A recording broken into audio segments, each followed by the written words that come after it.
little brother. Anybody with a younger sibling who doesn't think Joseph deserved it? Joseph was a tattletale. He was also Daddy's favorite. There were 2 sons born to to Isaac's favorite wife. Joseph is the favored son. He goes out to the field to visit his brothers, to check up on them, and he brings back a negative report. He's a tattletale. The brothers know that their father loves him best. He's wearing this coat that their father gave him as a gift. He's probably going to inherit, even though he's a younger son. They've about had it with him, so they hatch a plan. They toss him into a well, and at the first available opportunity, they sell him off to Egypt as a slave for 20 pieces of silver. Think how Joseph must have felt. One minute he's on top of the world, he's 17 years old and kind of cocky, he's Daddy's favorite, he's got everything going for him, and then he's in the pit. There's nothing that could be worse for him. His father thinks he's dead. His brothers are going to inherit the entire family fortune. Nobody will come looking for him. He's a slave in a household in Egypt. And then, once he gets there, he works his way up into the household, and then he's betrayed by his owner's wife and ends up in jail. So things have gone from incredible to terrible to pretty good to worse than terrible, and then he becomes the advisor to the Pharaoh because of his dreams. Second in power only to the king himself. Lots of ups and downs there for poor Joseph. And there are times, I'm sure, that he thought God had abandoned him.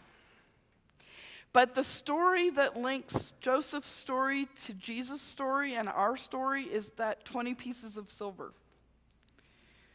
Jesus understands when we feel betrayed by our friends, by our closest family, by our neighbor, by our church, by God. Jesus understands because Jesus himself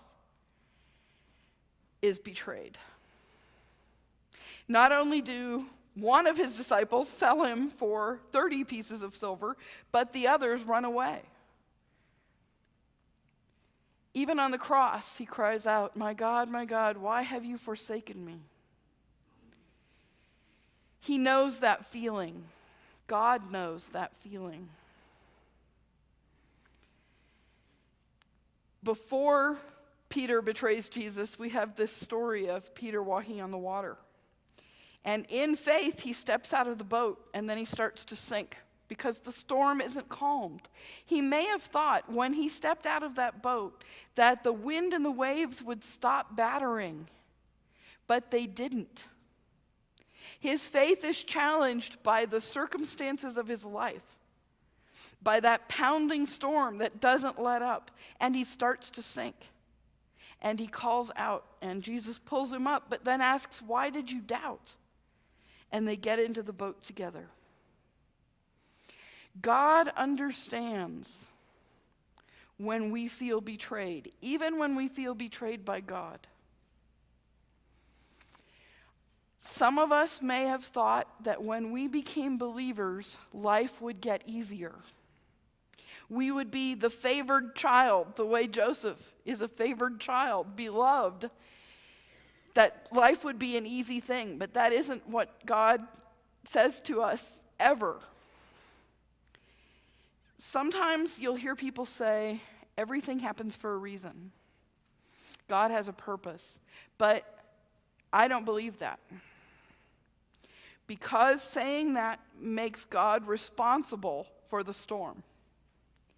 Makes God responsible for the trial, the tribulation, the hardship, the betrayal. God isn't responsible for those things. They're things that happen because this is a broken world, and we are broken people. And life is not easy.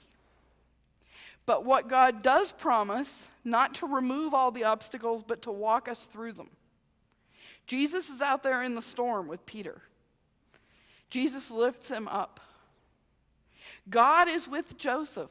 God knows where he wants Joseph to be.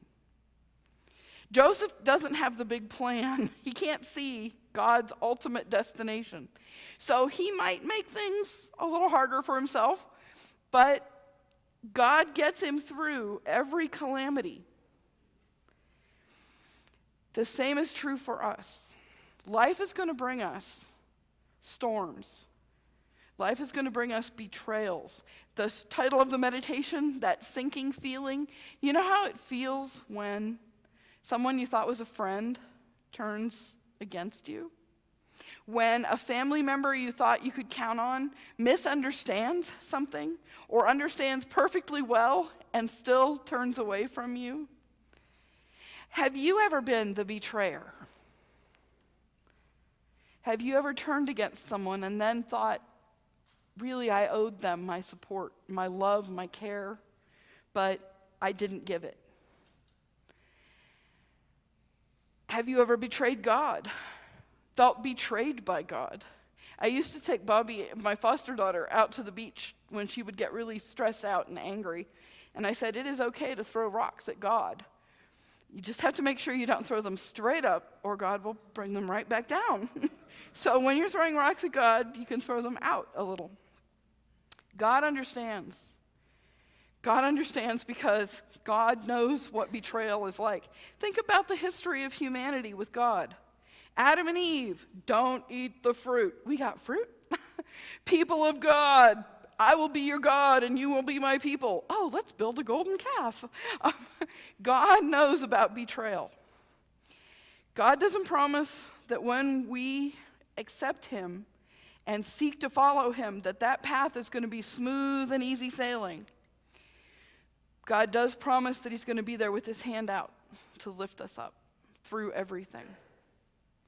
Whatever tragedies and trials this life brings, whatever pain and sorrow and suffering,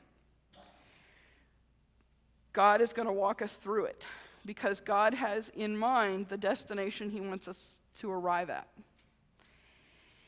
We need to hang on to his hand tightly and let him lift us up. All those feelings of hurt and anger, they're okay. They're because we're human. But let God take your hand and carry you through them. Never imagine that God has betrayed you, because that is the one thing we know for certain about God. He never betrays, never turns his back on his beloved children. And that's today's message. Sometimes you don't need to say more than that, do you? Amen.